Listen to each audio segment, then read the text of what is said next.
Maria, let me take you back to your early life, because there's a lot of history here in what you've done, and some of the listeners may not understand or not know a lot about you. 1973, let me take you way, way back to young talent time and New Faces. You won both of those. I did. Isn't that hilarious? No, it's not. It started out as a little bit of a joke when I was in high school. It's a wonderful start. I was the school clown, and I was dared to go on Young Talent Time, so I did. I went on. I couldn't get anything out of my mouth, and Leslie Shaw at the time sent me to Voyle Ritchie, who was a fantastic singing coach for John Farnham and all sorts of people. And 6 months later, I returned and worked my way through to the finals. But while I was waiting for the grand final of Young Talent Time, I was quite bored, and I thought, oh, look, I'll just send a telegram to New Faces. Yes. Within like 24 hours, they had contacted me and said, you must come on the show. So I was actually appearing on 2 talent contests simultaneously, which doesn't happen today. No, it wouldn't. No. That's just one. And the fact that you won both of those. Yeah. How good was that? How good was that? Did you get much money out of that, or just the exposure? Oh, no. In those days, look, if I can remember rightly, I won $250 for Young Talent Time, and probably the same for New Faces as well. And then they had the 10th anniversary New Faces competition. So every person that had won for the last 10 years were put up against each other. And I remember the Moyer sisters came first, and I came second. Go on. The Moyer sisters. There's a name. The Moyer sisters. Gee, I remember them. They were lovely singers. Remember them? Yeah, absolutely. Yeah. Well, you've had a fantastic career to date. I mentioned quite a lot of productions you're in. It must have been wonderful to be in the Regent stage there, and of course do that fantastic new. I'm sure it was the opening to the new Regent Theatre. Yes, it was. In fact, Cameron McIntosh, I think at the time, invested a lot of money to ensure that the theatre was transformed into its former glory. Yes. But, the Regent was never a theatrical space per se. It was a silent picture palace. Yes, it was. And it was so apt because Norma Desmond's world was about, the silent film era. So I think it was a wonderful venue as far as continuity of that story. But in a lot of ways, I thought it may have been the wrong venue because of its lack of intimacy. And quite frankly, Sunset Boulevard really is a play with music. Fantastic music at that. Yes, yeah. Yes. Look, it was very, very cleverly done with the projection and how that was all done. Hugh Jackman was in that, wasn't he? Was he ever? Yeah. I interviewed Hugh Jackman for that show, and he was absolutely brilliant. That was one of his first big ones. Well, it was. He also did prior to that Beauty and the Beast. Yes, he did. Yes. He had done Corelli as well. Mm-hmm. So his star was rising, that's for sure. And I'll never forget because, Deborah Byrne was chosen to play Norma Desmond, and I was chosen to play the alternate, which people didn't really understand at that time. An alternate is not an understudy. Basically, you're assigned to do a certain amount of shows per week and share the role, really. And I remember my first performance. It was a matinee, and every opportunity Hugh Jackman got to give me a wink to say, you're doing great, he would do that. He was so encouraging, and he gave me a card before I went on to say how much he had been looking forward to the day of performing with me, because when he was at Whopper, part of their excursion was to go to Sydney and to see the musical Chess that I had been doing in 1990. Yeah. And he was so wrapped in it that he missed his plane going back to Perth, and he stayed to see the show a second time. Isn't that a lovely story? Yeah, so he shared that story with me. And, beautiful. And Hugh's such a lovely man. He never forgets anybody that he works with. A few years ago he sent me a program of The Boy from Oz in America via a friend of mine, and he signed a message to me to say, he misses me and blah, blah, blah. So he's a great bloke, and we knew back then that, he was special and that he was going to be a force to be reckoned with. Absolutely. Look, I've interviewed Hugh on a number of occasions. I'm trying to do that all over again. He's back in Australia, I think, next week. And I've always found him to be the sort of a guy, like you just hit on there, he never forgets you, never forgets a name. Whenever he sees me, he'll say, "G'day, Leigh, how are you?" Yeah, and amazing? Yeah, it is a great memory. And to me, that's something that's not found in many people at all. No, and I think that is a sign of respect and courtesy.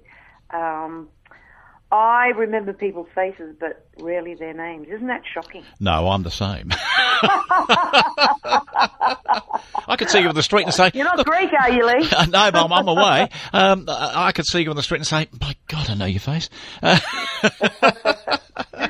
yeah. is. So, yes, presently doing Taxithi, and for me it's a first because I have never sang Greek publicly before. Oh, haven't you? No, I did for the movie Head On with Alex Dimitriadis. Yes. I sang a little bit of a Greek song in that, and also for Dreams for Life, another film I was in. But to actually stand in front of an audience and sing Greek, I've never done that before. And how do you find it? Look, I thought it was going to be really difficult, but genetically, this is the music I grew up with. My father would play Greek music all the time, and me doing this show is very important because it's homage to my parents yes, for of taking, course. Such an incredible, courageous journey to Australia. So, and it's doing so well. It's really captivated people's hearts to the point that after Easter, we're going to do another season from the 5th to the 10th of April at 45 downstairs. Oh, wonderful, wonderful. Yeah, so get in quick, guys, because, Look, I haven't seen the show. I'm going to have to come and see it because I've read so much about it. I've been reading how it's brought the audience to tears. They're on their feet. They even dance, apparently, at times. Well, they'd like to, yes. No? Get up there and dance to your music? Perhaps not a lot of space to do that in there. Look, I love 45 downstairs. It is such a beautiful space. It really is a hub for creativity.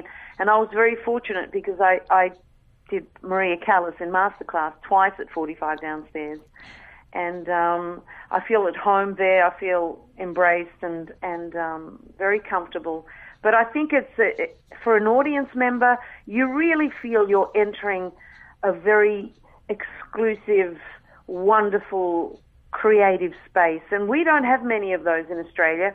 And certainly Sydney doesn't, and we're very, very lucky to have 45 downstairs in Melbourne. Maria, I think you're right. I think we are the arts capital of Australia. It's often said... But we are. Yeah, it's often said, but I think we are. I think you're quite right. It's not an egotistical statement. No. It's the truth, and I've worked all over Australia, and I still believe that Melbourne still is the number one place for entertainment, creativity, nurturing new productions.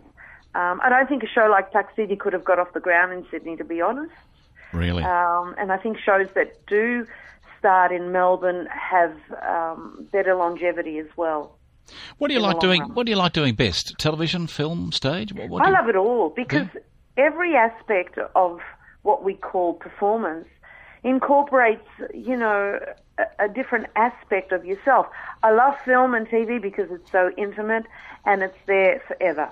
Okay, yes. But with theatre, I love the fact that we have a different audience every night, and every performance is different. It would have to be, wouldn't it? Yeah.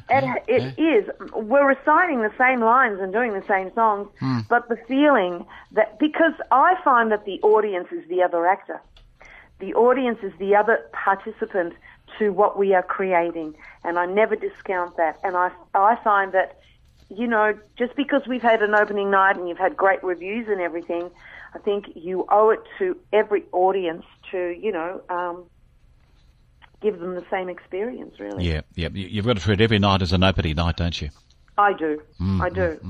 I get a little bit nervous every night. But yeah, I can understand that. Yeah, I understand totally. But you need to. You need to feel that, You need that adrenaline rush, don't you?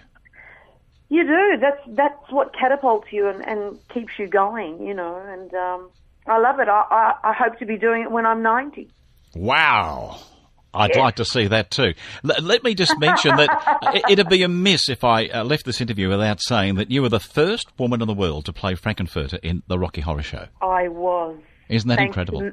Thanks to Neighbours and Natalie Bassingthwaite and Alan Fletcher, they put on a variety performance of Rocky Horror Show, and I was doing a semi-regular role on Neighbours at the time, around 2003 or 4. Maybe it could have been a bit later. And Natalie said, "Oh, look, we're doing Rocky Horror Show. Would you like to play?" Because I have done Rocky before, and I played Magenta.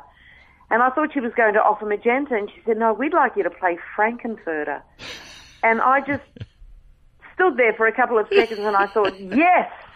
I had Frankenfurter envy when I was doing Rocky Horror back in, 85, and I thought, what? And the music is so fabulous, and it is, if you love sci-fi, if you love, those old 50s films, and if you love, basic good rock and roll music, and, a bit of the bizarre, Rocky Horror is it, and I loved it. I loved playing Frankenfurter. I hope to do it again sometime. Well, you're currently doing Taxithi. Taxithi, which is so far removed from Rocky Horror, it ain't funny. Yeah, and it's at 45 downstairs. That's 45 Flinders Lane in Melbourne. The season has been extended. It's going into April. Extending, 5th to the 10th of April. Fantastic. Get in there quick because, look, 45 downstairs doesn't hold, like 1,000, patrons. No, it's intimate. It's an intimate space, and you really feel you are there. So get in there, get your tickets, because it is an event not to be missed, and I'm not saying that lightly. It really, really is. Maria, keep doing it, and love talking to you. Let's do it again sometime. To you. Yeah, it was wonderful, dear. Thank you very, very much for your busy time, Thank and I'll be in to see the show as soon as we possibly can. And say hello, please. Well, most certainly. We'd love to. Okay, take care, please. Bye-bye to you. Bye-bye. What a lovely lady. There she is. Maria Mercedes. You've heard something of her career, her background, and don't forget to go and see the show, Taxithi. It's currently playing at 45 downstairs in Flinders Lane.